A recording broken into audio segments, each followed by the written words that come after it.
and formidable, yet it was not by its efforts that I felt ill at ease. Several weeks ago, in a moment that I could only describe as hysteria, I had gone against my better judgment and opened myself to being pursued by strangers through a dating service. My standards, based on my personal pursuit of higher self-service, were nearly unreachable. Past experience warned me to expect remarks of male depravity, and that any person that seemed normal was likely hiding a truth that would render them undateable.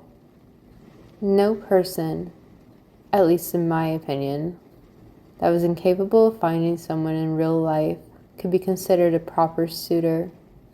Never in my wildest dreams did I expect that a dating application would yield to anything less than bitter disappointment. It wasn't as if I thought of myself as being some grand exception to my own rules.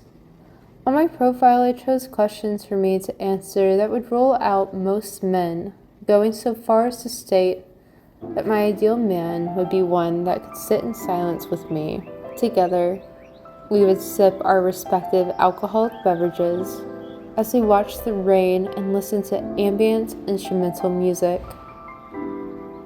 My secret, that I would refuse to tell, was that my soul was still entangled in the remnants of a shattered relationship that had consumed my entire essence. If I were to date again, then it was paramount for me to be able to extrapolate the same senses that I had once admired in my old relationship with someone new. Anything less would be a waste of effort in my pursuit of grandiosity. My last relationship had ended months ago. However, although Oliver was dead, I could not shake the creeping, invasive thought that his spirit still lingered in this mortal plane in order to enact judgment for each action that I made hereafter. Although I had loved him demonstrably, his death had been a bittersweet symphony to my ears. I had felt his burden-filled weight lift from me in what I thought had been the final swing of his sociopathic ascendancy.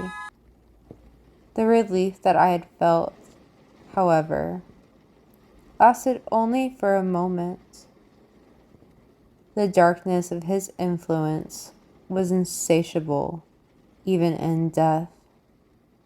A constant reminder that only he was infallible, and that my pursuits were reckless, childish, and overall disastrous due to my lack of discipline. To my dearly departed, I was a student, and he was a begrudging master. It was disturbing to think in such ways, but I had convinced myself thoroughly that the only way that I could move on from Oliver was to either find someone akin to him or someone that could best him in all ways. Much to my surprise, more than one person took my bait, insisting that they were the one to fit my ideal. I humored some, but it grew increasingly more obvious that their pursuits were at best laughable. Their attempts brought light to my dreaded thought, and that was that no man could hold a candle to my haunting muse. The feeling of complete disdain eluded me to such an extent that I knew that I must either accept this dealing of fate or expand my own horizons.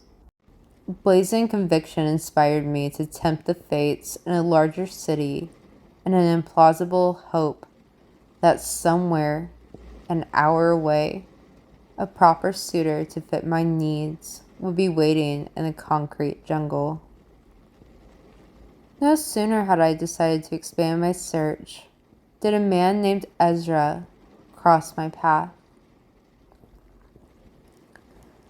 My creeping sensation of desire met his cool tones in such an intricate manner that I felt a rare sensation of rapid delight pulsate through my entire body, giving me rare insight into the realm of possibility and temptation.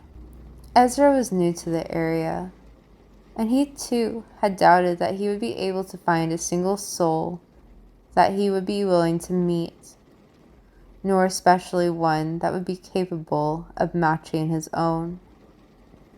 Delighted by his reasonable explanation, I let my guard down, allowing him to break barriers otherwise shielded to those around me. Together, we spoke of Stoicism, Tolstoy, the richness of other cultures, meditation practices, and our shared desire for greatness beyond the mundane. In Ezra, I found what I had sought. Yet as happy as I was with my newfound prospects, I could not shake the inexplicable sensation that somehow, beyond my logical understanding, that this house was haunted by the ghost of Oliver Jones. Wistful sorrow flooded me as the rain fell heavily outdoors. The planets played through my speakers as I took another sip of my hot toddy. A certain madness had become my constant companion since Oliver's death. From moments now long forgone, I still feel the sting of bitter paranoia that limits me in what should be my resurgence. Days like this once filled me with insurmountable pleasure, but now not even Holst could pull me from my mind's perplexity as I sit benumbed in my rocker, looking out at my backyard, where desire for Ezra should be present. It was thwarted instead by inexplicable, cautionary discernment. It was to a natural end that Ezra and I's flirtations should yield to eventual in-person conversation to confirm the future of our relations and either mutual longing for companionship or in dalliance. He had asked when we should meet, and he had even offered to drive my way. I looked up from my phone for a moment, my eyes lingering on the backyard as I mulled over the best, albeit seemingly contingent, course of action. The convenience of him coming here was tempting, but there was no certainty in thought that I would be able to conceal my furtive disposition when met with two conjoining forces. I weighed this fear against my natural reservation to be somewhere, an hour away, where I lacked control in a city that I did not know. The weight of each decision seemed tantamount as I exhaled deeply.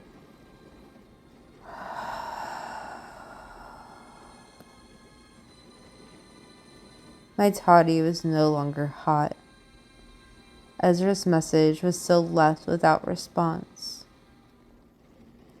For far too long had I been rendered immobile by fleeting glimpses of torn-up dirt and of memories that were better left to rot. Although perhaps a foolish notion, I had found comfort in my discretion. A budding relation through the phone was impenetrable to the lurking eye. As fallible as were my creeping fears, it seemed as if I were bound to my discretion and that Ezra was not welcome here.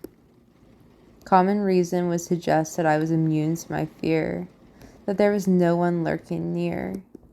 Like Lady Macbeth, I scrubbed and scrubbed at my hands, hoping that its dirt removal would bring me peace at last. My raw fingers typed in reply that just this time I'd come to him. Ezra was a gentleman in his reply. He did not try to force the matter, and instead assured me that I could trust him. He told me he would plan the day, with a promise that I would have the final say. Bitter disappointment swelled within me as the rain continued to pour out its wrath. The flowers that I had planted in the backyard had keeled over. A scattering of dirt was left behind, like a monumental message dictating that my efforts to grow flowers, to bring light to a place once dictated by misery, would ultimately leave me besmirched. Traces of Oliver still linger on my mind, like a dash of red wine on white silken gowns, impossible to be removed. No longer could I keep my futile facade that my madness beseeched of me.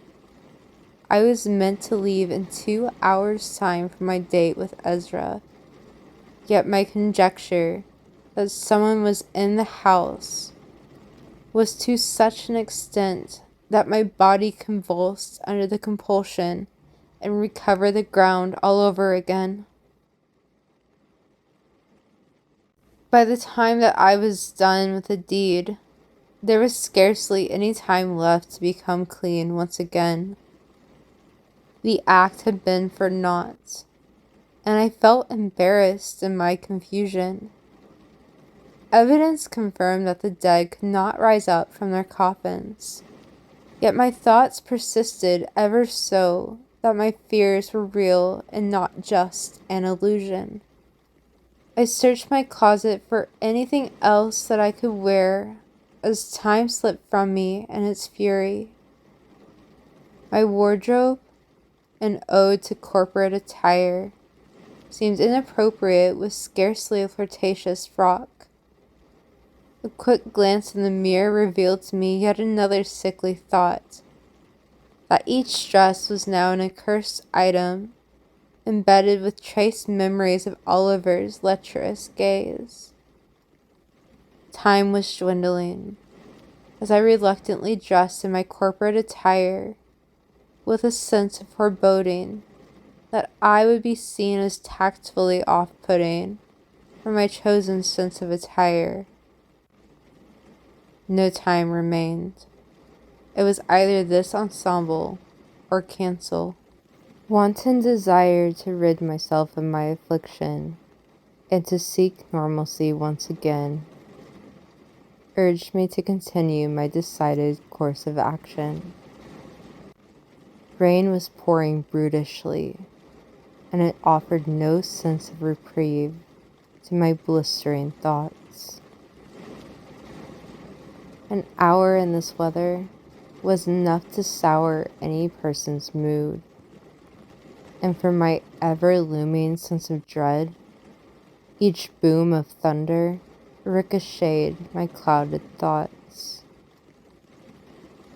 Through horrendous rain and knuckles white from my grip on the steering wheel, Oliver's comments of my reckless, childish, and overall disastrous nature seized me. "Not now," I muttered to the ironclad grip that squeezed at my lungs. "I can't afford to panic now." Smeared makeup and glossy eyes stared back at me as I pulled over to the side of the road to check the damage done to my appearance from my weak, incessant tears. It was self-evident that not even the darkness of death could hide the effulgence of Oliver's piteous scorn. However, in spite of my begrudging specter's best attempts, the scars that etched the surface of my skin, that sullied my once beguiling skin, remained safely hidden. A routine that can take me hours to redo. Carefully, I dabbed at the black smears that had rolled down my cheeks and redrew my sharp, smoky cat eyes. My eyes still looked puffy, but that would heal by the time that I was to meet Ezra. The vicious mockery returned during the last stretch of my drive as an inkling of doubt leaked onto the once white slate that had been my perception of Ezra. Suddenly, it felt foolish that I had driven through dire weather for a man that I scarcely knew. Warning bells chimed egregiously as the weight of my desperation pounded against my skull. It was evident that in my frenzied rush to leave my past behind, that I had held no regard for common sensibility. Too embarrassed to cancel, I finished out the drive and parked in front of the restaurant. As a precautionary measure, I sent my location to friends in hopes that if I were to go missing, that someone would take notice. True crime documentaries and horrendous rape statistics were enough to put me ill at ease, although I had no current inkling of mistrust towards Ezra. The restaurant was smaller than I had expected from the description on their website. The lights were dimly lit, and as the maitre d' escorted me to Ezra and I's table, my intrusive thoughts prevailed. The further we walked through the restaurant, the more prevalent it became that the design was for utmost intimacy. My visibility was limited to the light refracting from the candles set at each table. Our table was up the stairs and in the backmost corner. I shuddered involuntarily as I looked upon the shadow-obscured silhouette of Ezra. Nervously, I took my seat across from him. From this moment onwards, reality would now hold the spotlight as it worked to unravel the realm of tailored daydream. Through text, we were able to weave our personalities, to tailor and cut the parts of us that were less than charming, to create an illusion, a smoke and mirrors trick of intended beguilement. My stomach began to churn violently as reality turned its gaze to mine. His smile seemed knowing, as if he could see through my ensemble that I was merely a semblance of my purported online self. The simplicity of his hello seemed capricious. It was hard to read his intent, if it was meant as reassurance, or if he was maddened that I was not who I ought to be. Scarcely had we exchanged hellos when the waiter brought a bottle of complimentary Chianti to our table. I hoped that my eyes did not betray me as I watched the whole exchange. In the years that I had known Oliver, not once had he taken me to a restaurant of this caliber. To be here on a first date, and to see said date being presented with a complimentary bottle of wine, made my body feel tense. As much as I aspired to be with someone that was adorned with such adulation, it was difficult to believe that doing so was as simplistic as mentioning my higher pursuits. After several exchanged niceties, and an order placed for the lamb lollipop chops appetizer, Ezra's attention turned to me at last. His eyes seemed cold and distracted, not at all as alive as they had been seconds ago. The thought that I had made a mistake in coming here crept through me once again as I tried my best to ignore my tugging intuition. This is embarrassing for me, and I feel as if I ought to apologize. You drove this far and in these conditions on a formidable day, full of little nuisances. I thought of canceling, but I did not want to send the wrong message and miss the opportunity to meet you. I've not had a chance to be myself today, and I'm afraid that it must be reflected in my mood. I smile politely at him as my senses feel more at ease. It was nice of you to invite me to this restaurant. I went on a cheese and wine tour in Italy a few years back, and I recognized that bottle. Never would I have imagined being served a complimentary bottle of Machiavelli Vigna de Pontelle on a first date. This was a surprise to me as well. Is it a decent wine? I remember liking it. It's more than 100 easily. It was not so expensive there, of course, but with the import taxes, it's not one that I would buy except for on a special occasion, especially not without fava beans. Ezra gave a slight in response, a poor indication of whether or not he had understood my reference to Hannibal. He glossed over the remark and instead raised his glass. To us. May this bottle be the start of many more special occasions for us to celebrate with this wine. To us, I smile as I raise my own glass. The food and the wine seemed to embody the richness of Ezra. By the time that dinner was over, I, completely wrapped in intrigue, felt an unsatiated, ravenous desire for more. The persona that I had created to attract Ezra seemed like a mirrored illusion, susceptible to being shattered. Outside, the weather remained unrelenting.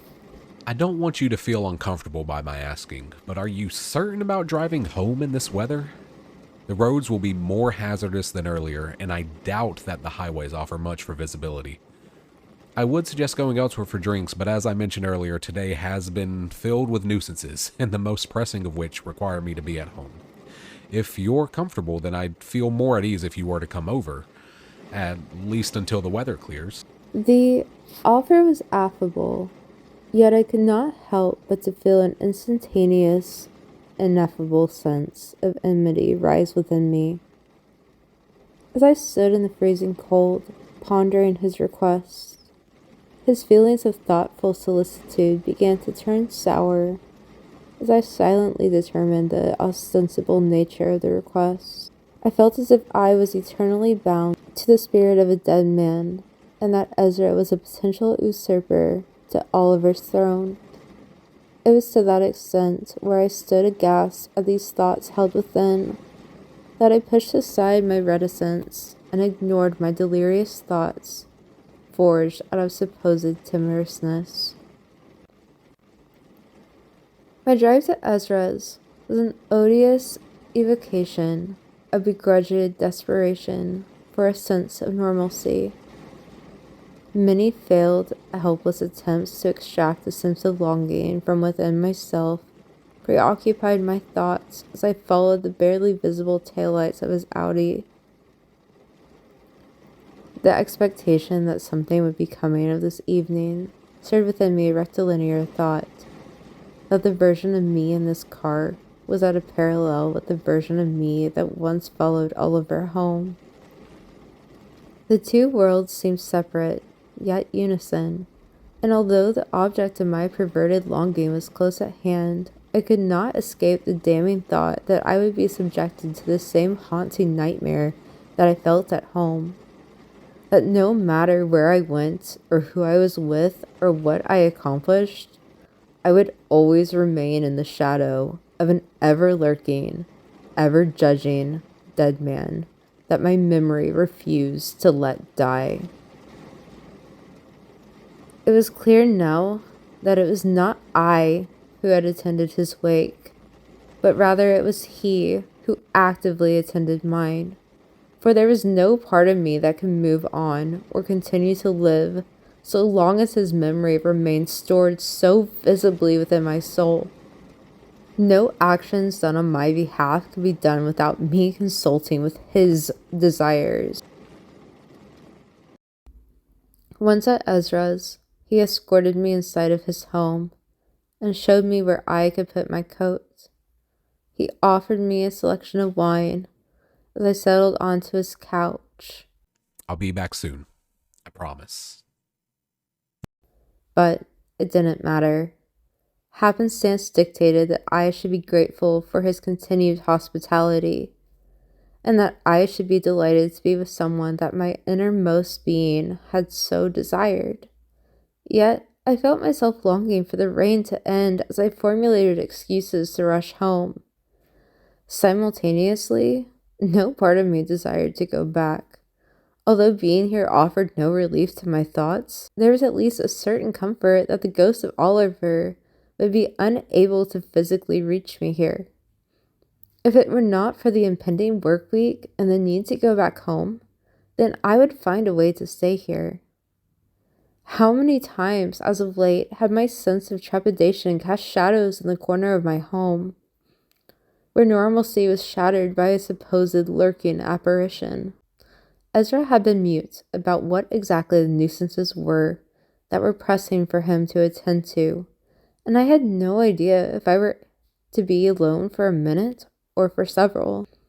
I sipped the wine and pulled out my phone for the first time since I had texted my friends. A few messages wished me luck, while another asked how it was going.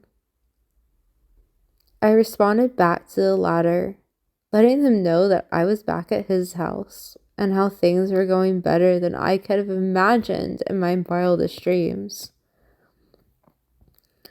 It wasn't as if the statement was exactly untrue. Under normal circumstances, I could see myself completely enamored by Ezra. It almost felt like a form of poetic justice that I would be so polarized in this instance.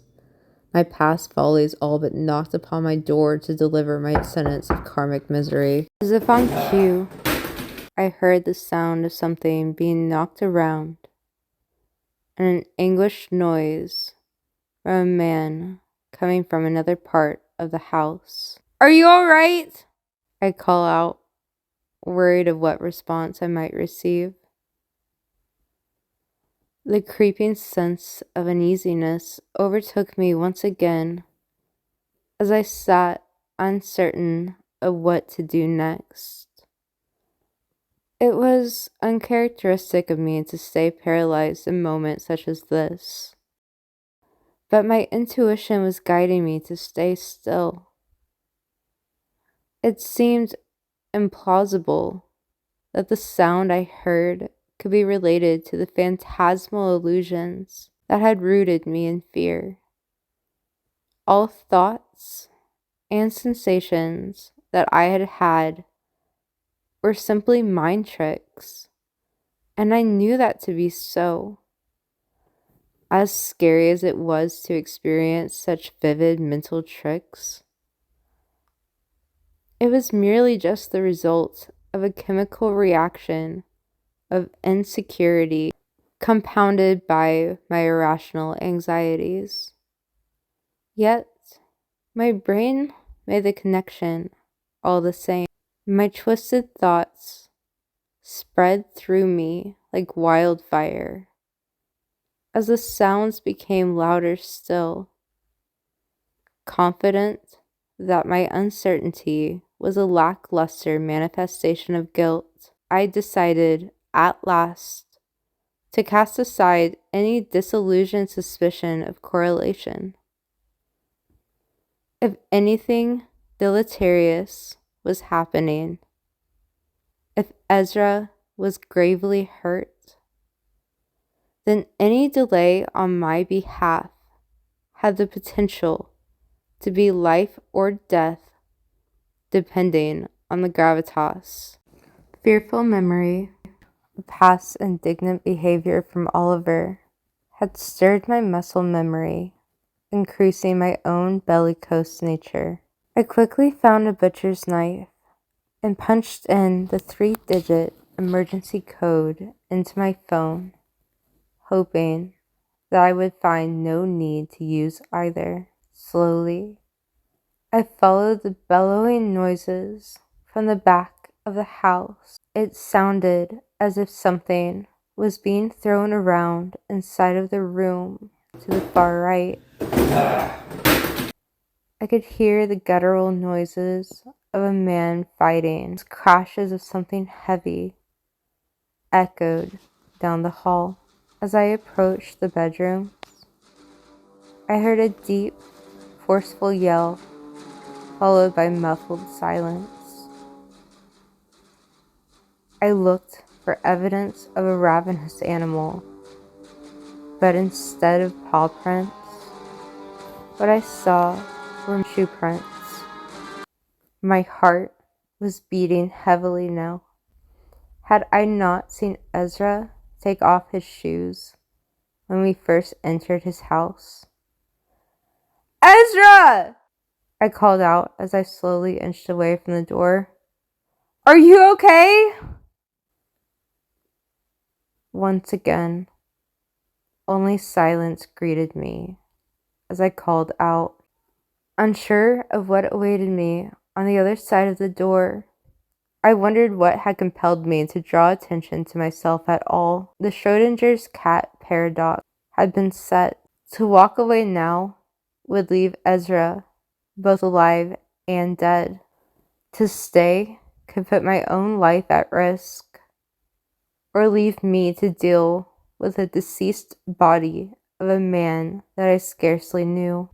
This time would be different than the last. Being questioned one time and escaping conviction was a fluke unlikely to be repeated if there was evidence that I had been here. I felt my nerves fraying as I scratched at my skin in anxious neurosis. Were there cameras? Could I clean up all trace that I was here? The variables were stacked against me. With much hesitation, I mustered my courage to push the door open and peer inside. The room looked as if it had been ransacked. The furniture had been scattered around as if thrown in self-defense. A lightning strike illuminated the room as I stared in horror at the sight of Ezra's body slain and cut open by what looked like fingernails and human teeth. Like a mouse, you've been caught in an obvious trap. The thought came to me in Oliver's bored, imperious voice. It seemed too clear, as if it was in the room. No longer a distorted sound within my head. From the shadows, the object of my nightmares came forward into the dim light cast by the moon. It's truly incredible to see the lengths that you were willing to go through to try to push me out of your mind. You ignored the obvious signs of upturned dirt at my pitiful burial site, and you drove all the way here in the pouring rain just to go on a date with a man who only survived about 5 minutes of torture before his willingness to continue fighting died, and he caved into his fate. I didn't mean to get so carried away with him. A quick kill would have been merciful. It's not as if he did anything to cause my ire, although the thought of him touching what is mine was a bit insulting. If you must find a reason for why this happened, you can chalk it up as yet another one of your reckless, childish, and misguided actions. Though I don't suppose you'll be as fortuitous with the outcome as you have been in the past. Do you have anything to say to me? I'll try not to take it too personally that you're not begging for my forgiveness. After all, you must be in a state of odious shock. It's not often that one survives being stabbed in the heart and buried, left to bleed out 6 feet deep in the ground. Tell me, were you planning on using a butcher's knife once again? I always knew you were prone to aggression, but it's almost laughable that you thought that you would survive attempted murder 2 times in a row. What makes it exceptionally so is that you never acted on your intuitive thought that you hadn't fully finished the job the first time. Not even after I began stalking you from within the shadows of your own home. It was never a trick of the light. It was always me. And I think you knew it too. else you wouldn't have been here tonight. You didn't want to go home, so you were tempted to break your own rule of never sleeping with a man on the first date. Overtly, he looked me over with a familiar look of ravenous desire. Common sense dictated that I should run, but I could not help but to instead feel the impure rush of excitement as it poured over me. Memories of our nights tangled together drenched me in a wave of ecstasy that drowned my sensibility. I bit my lip and felt as my cheeks blushed, an indication of my body's silent, desperate consent. His presence was overwhelming. Only a few months had passed since I had last seen him, yet somehow I had forgotten just how small he had made me feel in comparison to his stature. Bewilderment and hesitation was temporarily cast aside as I stared longingly at his physique. He was beautiful still, even in this unceremonious form. He was handsome as hell, with his chiseled jawline, his jet black hair, his hazel eyes, and his knowing, demanding smile. I could picture his body as it was before. Suddenly, I was no longer in Ezra's house, but in my own home where I had spent countless evenings with Oliver. Wrapped in my own delirious desire, I listened eagerly to Oliver as my brain paid no regard to the reality of the damaged room or to the fresh corpse inches away from my bare feet. You looked so different then, youthful and beautiful in your white silk dress with a look of deranged determination in your eyes. Do you remember turning to me as the sun was setting on that day? You asked me to tell you that I would always remember you in that moment for so long as I lived. I look at you now, and you're but a shell of who you were. If it were not for the redness of your lips or the slight flush of red upon your cheek showing evidence of the blood circulating through your veins, then I'd surmise that it was not I who had died, but rather you. I could feel my body quaking as I dismally tried to keep my composure. Was it possible that I buried Oliver alive and that we could be together once again? It was self-evident that my love for him had lived on and that I was a wreck without him. If he could forgive me for my injustice, then I would swear my life before him no matter what the circumstance. He is the muse, my raison d'etre, and although he was my victor and the reason for my suffering, he was also my salvation, my savior, and my soul. The very least that you owe me is honesty in your painfully obvious, lascivious, licentious desire. He approached me with determined gracefulness. Before my mind could comprehend what was happening, I could hear his familiar voice whispering in my ear. No one has to know what we do. His hands grabbed my hair as he whispered in my ear, "Nothing lasts forever, not even death." He then pushed me onto the bed like he used to and held my wrist above my head as he began to kiss me deeply on the lips. His lips, however, I had imagined them, and instead felt shriveled and dry, as if they had been completely devoid of water. And his breath was unbearably foul. I turned my head to the side,